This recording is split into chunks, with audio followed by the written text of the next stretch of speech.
So Pulverize just got some pretty significant buffs. The buffs in this patch for Druid aren't enough to make the class compete with the other classes, but Pulverize specifically is an actual build now. It should be able to push up into the mid 120s to 130-ish range in the pit, but where Pulverize really shines is speed farming. That 100 to 105 level, it's going to be really good for that, as you'll see in some of the footage in this video. And I mean, if you want to just step into 90 pits with Pulverize now, you should be pretty much one-shotting everything. And I think that's really when Pulverize is at its best and feels the best to play, when you're one-tapping things. When you get to just walk up to an elite pack and just one-shot it with one Pulverize and then move on, that feels really, really good to play. And of course, it's great for T100 Nightmare Dungeons. It's great for Helltides. I mean, you get massive area of effect with the Shockwave aspect, and really, really nice range as well. So let's get right into the abilities. So of course we have Pulverize as our main damage dealing ability. So you shapeshift into a werebear and slam the ground, dealing damage. It's a pretty small area of effect, but you pair that with the Shockwave aspect, and this allows Pulverize to create a shockwave that travels forward.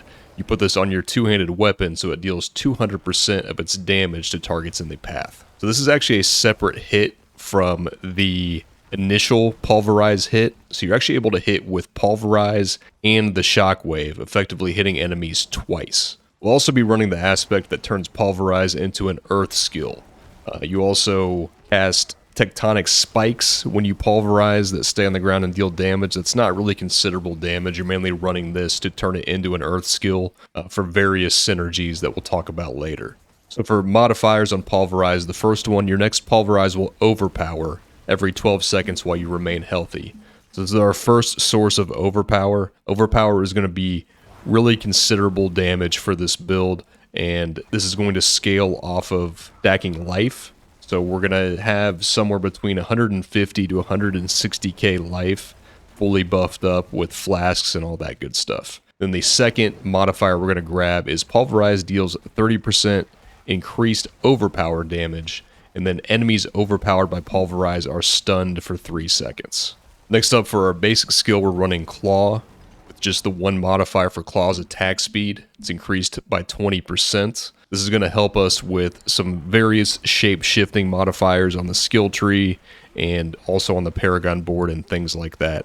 Now, you could also run potentially Wind Shear instead here and kind of change the skill tree around a bit. But the one great thing about Claw is just, again, that inherent attack speed that you get. And you can also run the modifier that allows Claw to poison, giving you another source of poison, especially on single targets. A lot of our damage comes from enemies being poisoned, so that is definitely a consideration. We're going to be running all 3 companions, so Wolves, Ravens, and Poison Creeper. The Wolves and the Ravens are only here for the Shepherd's aspect that we have on our amulet, which is going to give us increased damage per companion. Then Poison Creeper is actually very important to the build. This is your main source of poison, and paired with things like the aspect of Changeling's Debt, that gives you increased damage when you hit something as a werebear that's poisoned, and then also the Envenom passive on the skill tree. It's very important that enemies are poisoned consistently. That's why we're going to be running the Pack Leader Spirit boon, so that on lucky hit we have a chance to reset the cooldown of our companions' actives. And then finally we have Petrify for our ultimate. This is going to give us increased critical strike damage and even more critical strike damage against bosses. We're going to run the Temper on the weapon that increases the duration of Petrify. Unfortunately, there's not really a good Pulverize weapon temper, so this is definitely the one you want to be running here. And it really, you get a very, very long duration on this, especially against bosses. You see it's up to 15 seconds. Next up for the skill tree. Now keep in mind, there's actually a decent amount of choices now. So you may want to sacrifice some offense for defense or mobility or vice versa. There are definitely a few passives currently that I don't have that I would like to have. You only have so many points to spend. So we've already talked about the skills. And again, the one thing about Claw, you could get that Fierce Claw. Put one more point in here, take a point from somewhere else, and get some more consistent poisoning damage on single targets. So for passives to start here, we've got 1 in Heart of the Wild to get to Wild Impulses. It's going to increase our damage by 15% on Pulverize. We've got 1 point in Predatory Instinct, 1 point into Iron Fur for the damage reduction. Running 3 points in Nature's Reach, we're going to get increased damage to distant enemies.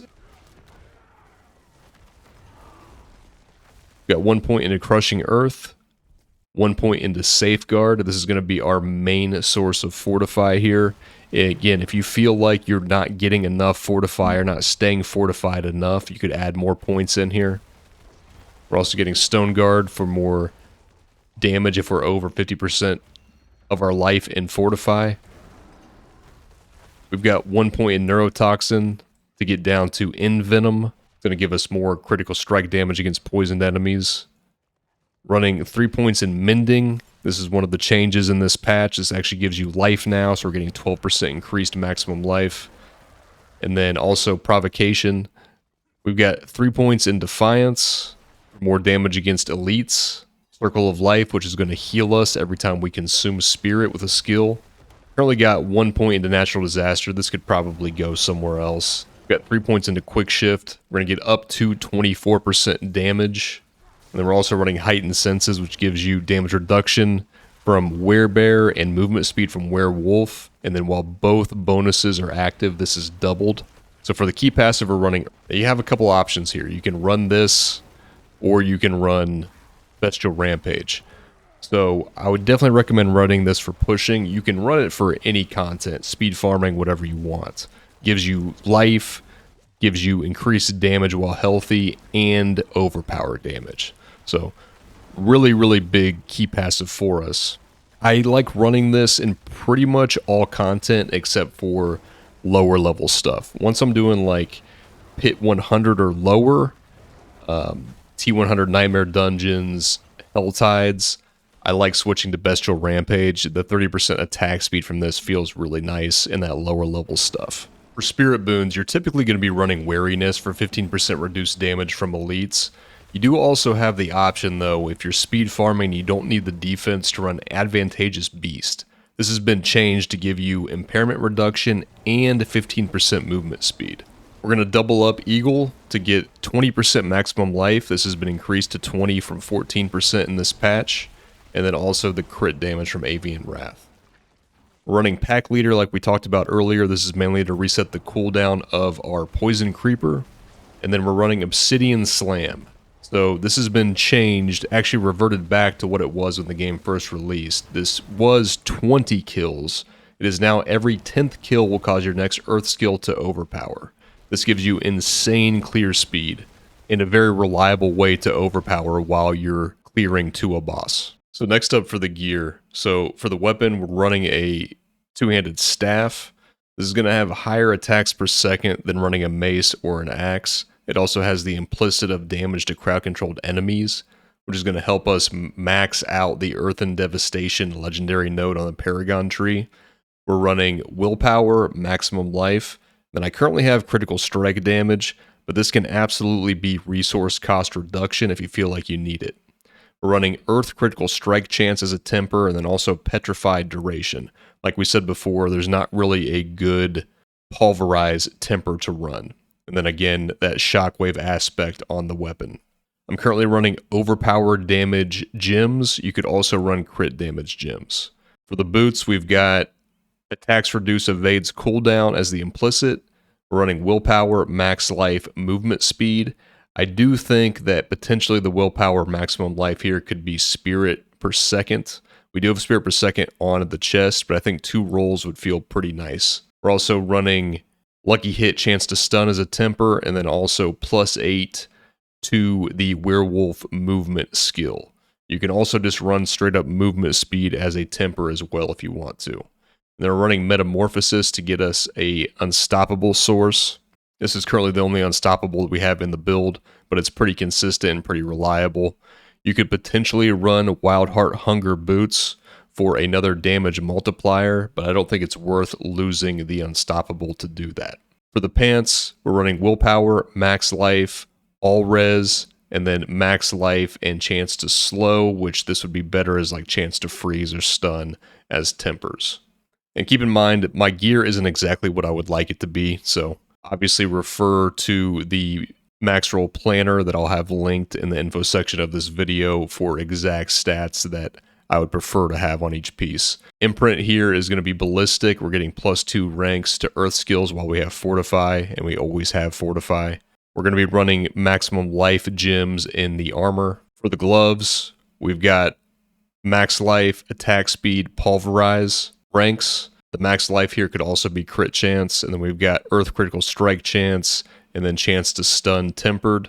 And then again, we're running the aspect that turns our pulverize into an earth skill.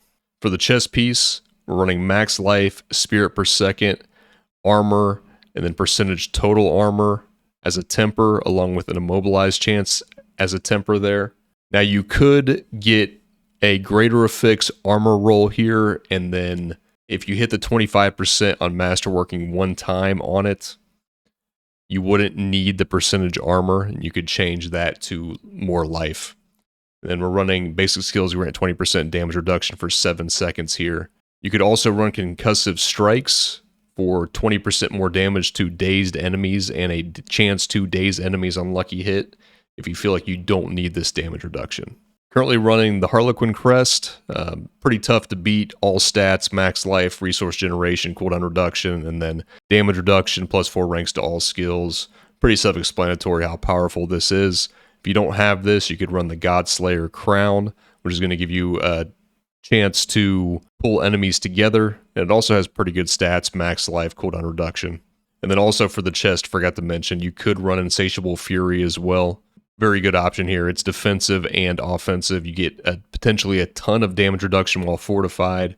You get overpowered damage and then more ranks to your werebear skills. For the amulet, we've got max life, attack speed, ranks to envenom, earth critical strike chance, and movement speed tempered.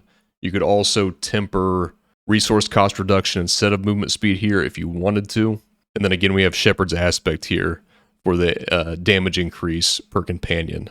On the first ring, we have attack speed, critical strike chance, and then on lucky hit, a chance to make enemies vulnerable for 2 seconds, and then tempered earth critical strike chance and resource cost reduction. For the aspect, core skills deal 30% increased damage based on your amount of fortify. And then finally, the last ring, we have maximum life, attack speed, critical strike chance.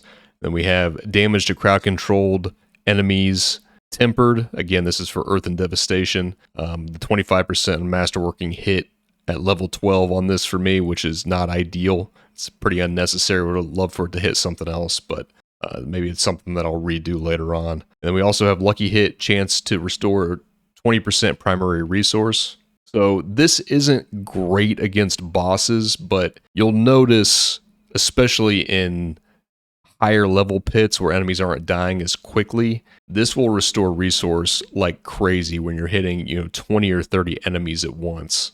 It really allows you to just sit there and spam Pulverize quite a bit. It could also be resource cost reduction though if you wanted it to. And then here we're running the Changeling's Debt to get the damage increase when you're hitting a poison enemy as a werebear.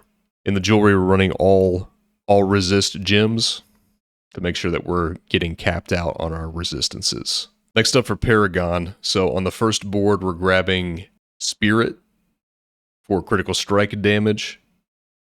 And then the first board we're going to connect is Earth and Devastation. So here we're going to grab Fang and Claw, and then also get that Earth and Devastation legendary node. Third board is going to be Constricting Tendrils. We're just getting the glyph here. We're going to put Outmatch here. We're going to get a ton of life out of this legendary board. Fourth board is going to be Ancestral Guidance over to the right. So we're grabbing Ancestral Guidance and then pathing down, getting Spirit on Kill, max life, going down to the glyph, and here is going to be Earth and Sky. And then your fifth board is going to be Inner Beast. So here at Inner Beast, we're going to get a bunch of life through here. We're going to grab the Inner Beast node, which gives us resource cost reduction, and then also reduces the cooldown of our Petrify. And then this is going to be Dominate for more overpowered damage, and then also a damage multiplier against overpowered enemies. Then for the last two boards, you can grab either one really in whatever order you want. It doesn't really matter. We are pathing over into Heightened Malice just to get the Heightened Malice node, which is going to give us 45% increased damage if there are 3 or more poisoned enemies nearby, and a little bit of life here as well. And then down into Survival Instincts, going to path through to get some damage reduction while fortified. You're going to grab Survival Instincts, and then finally the last glyph is going to be one of two things. So you can run Exploit. I prefer to run Exploit when I'm speed farming, so enemies are for sure vulnerable on those first few hits. But you can also run Tectonic here as well, which is going to give you critical strike damage to your earth skills, and then also 20% lucky hit chance. All right, that's going to about wrap it up, guys. Real quick, I want to give a shout out to Pacific Blue. It's another YouTuber that's been doing a lot of work on Pulverize all season long, even before this patch when it was terrible. So I just want to give them props. Overall, I think that Pulverize is probably our most enjoyable speed farming build at this point for the Druid. And really, the majority of the game is speed farming. So you want a build that's going to be enjoyable for that more than anything else. The pushing of the pit, I know everybody's obsessed with that, but how much of that do you really do? There's no leaderboard. It's more of just a flex more than anything right now. The majority of what we're doing is speed farming for pit materials and hell tides and things like that. So anyways, guys, thank you very much for watching, and I'll see you on the next video.